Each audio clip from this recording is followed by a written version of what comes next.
Hare Krishna. So we're out here in the in Regent's Park. Queen Mary's Rose Garden, to be precise. Well, that's nearby, but no, this is. It's like a little island in the middle of Regent's Park. It's great. We love this place. Yeah.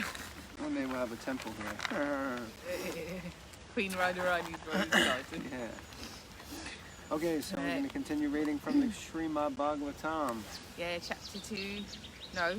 Canto 2, chapter 10, text 46. And likely today we shall finish second canto. A.C. It's very cold out here, watch. That's how cold Thanks it for is. Om Namo Bhagavate Vasudevaya. Om Namo Bhagavate Vasudevaya. Om Namo Bhagavate Vasudevaya. Alright, text 40, verse 46. This process of creation and annihilation described in summary herein is a regulative principle during the duration of Brahma's one day. It is also the regulative principle in the creation of Mahat, in which the material nature is dispersed. Purport. There are three different types of creation called Mahakalpa, Vikalpa, and Kalpa. In the Mahakalpa, the Lord assumes the first Purusha incarnation as Karnadakshay Vishnu with all the potencies of the Mahatapa and the 16 principles of creative matter and instruments. The creative instruments are 11, the ingredients are 5, and all of them are products of Mahat or materialistic ego. These creations by the Lord in his feature of Karnadakshay Vishnu are called Mahakalpa. The creation of Brahma and dispersion of the material ingredients are called Vikalpa. And the creation by Brahma in each day of his life is called Kalpa. Therefore, each day of Brahma is called a Kalpa, and there are 30 Kalpas in terms of Brahma's days. This is also confirmed in the Bhagavad Gita as follows. Sahasra Yuga Parantam Ahayad Brahmano Vidu Ratim Yuga Sahasrantam Teho Rakra Vidu Jana 8.17. In the upper planetary system, the duration of one complete day and night is equal to one complete year of this earth. This is accepted even by the modern scientists and attested by the astronauts. Similarly, in the region of still higher planetary system, the duration of day and night is still greater than in the heavenly planets. The 4 yugas are calculated in terms of the heavenly calendars and accordingly are 12,000 years in terms of the heavenly planets. This is called a Divya Yuga, and 1,000 Divya Yugas make one day of Brahma. The creation during the day of Brahma is called Kalpa, and the creation of Brahma is called Vikalpa.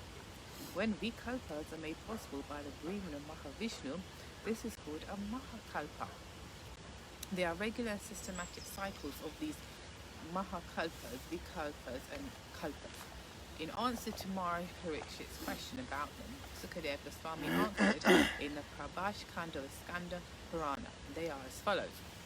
Therefore, the 30 kalpas of Brahma are Sweta Kalpa, Nila, Lohita, Vamanadev, Gatantara, Raurava, Prana, Brihat Kalpa, Kandapa, Sadyota, Ishana, Vinaya, Sarasvat, Udana, Garuda, Kurma, Narashimha, Samadhi, Agneya, Vishnu, Ja, Sora, Somakalpa, Bhavana. Oh, is that my name, Bhavana? Subhuma, Vaikuntha, Amakalpa, Vaikunta, Asisa, Bali Kalpa, Vairaja, Gauri Kalpa, Maheshwara, and Paktili Kalpa. These are Brahma's days only, and he has to live months and years up to 100. So we can just imagine how many creations there are in kalpas only. Then again, there are Vikalpas, which are generated by the breathing of Mahavishnu as stated in the Brahma Samhita. Yaishaka Nishvashita Kalam Atavalambya Jivanti Loma Vilaja Jagadanandanataha. The Brahmanas live only during the breathing period of Mahavishnu. Sorry, the Brahmas, not the Brahmanas. The Brahmas live only during the breathing period of Mahavishnu. So the exhaling and inhaling of Vishnu are Mahakalpas. All of these are due to the Supreme Personality of Godhead, for no one else is the master of all creations. Okay, so this is amazing explanation of the different type of kalpas. Do you remember what they are? Mahakalpa. That's when Karnadaksha Vishnu creates. First lies down in the causal ocean and generates and creates the material universe. Then there's a Vikalpa. That's when Brahma creates.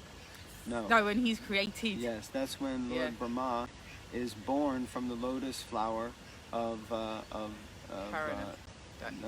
Garbhodakshaya Vishnu. Yes, and then the last one is a Kalpa, which is when Brahma creates. When Lord Brahma generates and creates the universe. So he creates during the day, and then everything goes through partial devastation when he goes to sleep. Then when he wakes up, it's another kalpa. Now, I won't get into the whole timing, but there are 30 of those in one day, which I didn't quite understand. So this section is amazing, and it always inspires me that I just need to sit with it for like a few hours and really get it, write it down. Huh? Sit with it for kalpa. For a kalpa. Okay, text 47. Let's see. O King, I shall in due course explain the measurement of time in its gross and subtle features with the specific symptoms of each. But for the present, let me explain unto you the Padma Kalpa. The present duration of a kalpa of Brahma is called the Varaha Kalpa or Sweta Vahara Kalpa, because the incarnation of the Lord as Varaha took place during the creation of Brahma, who was born on the lotus coming out of the abdomen of Vishnu. Therefore, this Varaha Kalpa is also called Padma Kalpa, and this is testified by acharyas like Jiva Goswami as well as Vishwanath Chakravarti Thakur in pursuance of the first commentator Swami Srila. So there is no contradiction between the Varaha and the Padma Kalpa of Brahma. Any thoughts on that? No. Okay. So text 48. Shaunaka Rishi, after hearing all about the creation, inquired from Sutta Goswami about Vidura. For Sutta Goswami had previously informed him how Vidura left home, leaving aside all his relatives who were very difficult to leave. So this is where Shaunaka Rishi asked about Vidura and Maitreya's meeting, which is basically the beginning of the third canto. So this is where Shaunaka Rishi begins to inquire. Purport: the rishis headed by Shaunaka were more anxious to know about Vidura, who met Maitreya Rishi while traveling to the pilgrimage sites of the world. Okay. Text 49 and 50. Shaunaka Rishi said, "Let us know, please, what topics were discussed between Vidura and Maitreya, who talked on transcendental subjects, and what was inquired by Vidura and replied by Maitreya.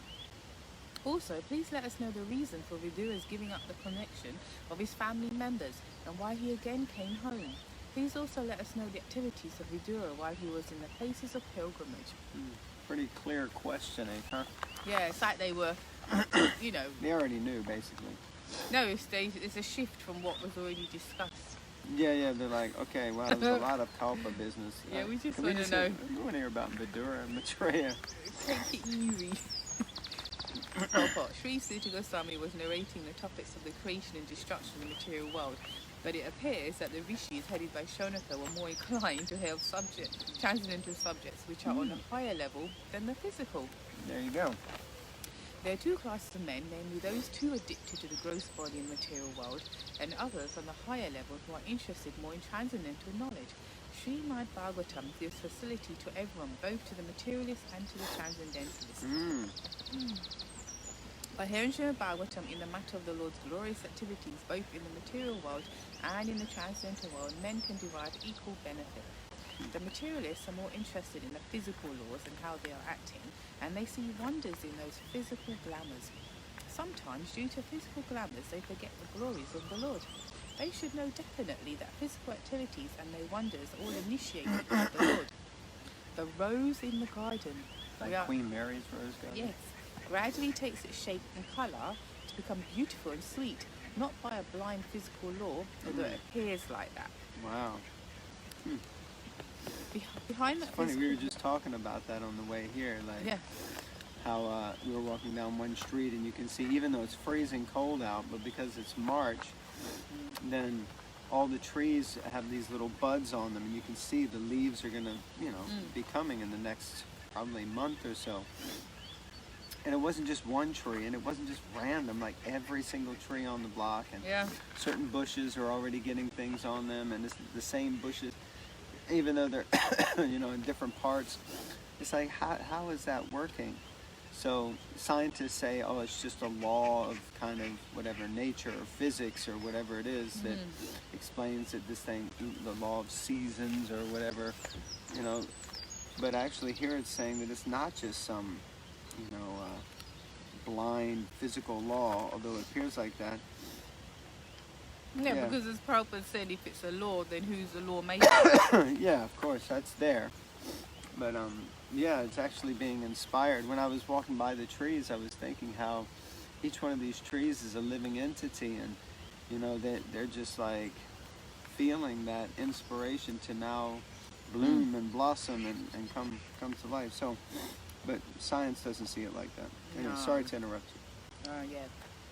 Behind that physical law is the direction of the complete consciousness of the Supreme Lord. Otherwise, things cannot take shape so systematically. The artist draws a picture of a rose very nicely, with all attention and artistic sense, and yet it does not become as perfect as the real rose. If that is a real fact, how can we say that the real rose has taken its shape without intelligence behind the beauty? This sort of conclusion is due to a full fund of knowledge. One must know from the above description of creation and annihilation that the Supreme Consciousness, being omnipresent, can take care of everything with perfect attention. Being omnipresent can... Oh, I already said that. That is a fact of the omnipresence of the Supreme Lord. Persons still more foolish than the gross materialists, however, claim to be transcendentalists and claim to have such supreme, all-pervading consciousness, but offer no proof. Such foolish persons cannot know what is going on behind the next wall. Yet they are falsely proud of possessing the cosmic, all-pervading consciousness of the Supreme Person. For them also, hearing of Srimad Bhagavatam is a great help. It will open their eyes to see that simply by claiming supreme consciousness, one does not become supremely conscious. One has to prove in the physical world that he has such supreme consciousness. The rishis of Naimisharanya, however, were above the gross materialists and the false transcendentalists, and thus they were always anxious to know the real truth in transcendental matters as discussed by authorities. Very nice. So there's a nice section. I really like that example of the rose and how an artist, to draw a rose, takes so much time and energy, and to try to make it look real, they put so much effort in, but still you can't really feel the rose. You don't get the full 3D experience of the rose, and of course you don't get the fourth dimension of the rose, which is this aroma, the scent. So it takes so much time and energy just to do that. But the real rose, we just look at it and say, oh, it's just some physical law, it's like some dry thing that happens.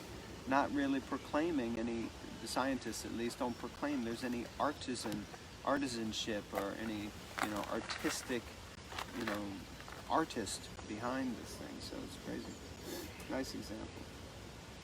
And now, the concluding verse of the second canto of the Srimad Bhagavatam. Sri Sutta Goswami explained, I shall now explain to you the very subjects explained by the great sage in answer to King Parikshit's inquiries. Please hear them attentively. Purport. Any question that is put forward may be answered by quoting the authority, and that satisfies the saner section. That is the system even in the law court. The best lawyer gives evidence from the past judgments of the court without taking much trouble to establish the case. This is called the parampara system, and learned authorities follow it without manufacturing rubbish interpretations. Ishwara Parama Krishna Satchit Ananda Vigraha Anadir Adir Govinda Sarvakaranakaranam. Brahma Samhita 5.1. Let us all obey the Supreme Lord, whose hand is in everything without exception. Thus end the Bhaktivedanta purports of the second canto, 10th chapter of the Srimad Bhagavatam, entitled Bhagavatam is the answer to all questions. End of the second canto. Right. Woohoo! Amazing. So you all have been with us as we've gone through the entire second canto. What day are we on today? 143, I believe. So 143 days of reading, which let's say is approximately, well, it's just over a third of a year it's taken us to just go through the 2 cantos of the Bhagavatam. And the first canto is quite a large canto. So we've been through 2 cantos of the Bhagavatam. The third canto is a large canto. It's actually divided into 2 volumes in the actual physical books. So it's quite a large canto, and there are so many amazing pastimes. So we look forward to all of you joining us to continue reading regularly, having your Bhagavatam Bites. So, and there goes the Shuka. The parrot just flew over. So we hope you're all well, stay safe, and please continue to join us for reading Srimad Bhagavatam. And just a reminder, leading up to Gaur Purnima, which will be on the 28th of March, Sunday. Anyone who would like a set of Srimad Bhagavatam, or a set of Chaitanya Charitamritas, please get in touch, let us know so we can sort you out before then. And also, just a reminder about Gaur Purnima Festival, Sunday the 28th of March. And next Saturday, the 13th of March, we will have a Mahajapa Yagya.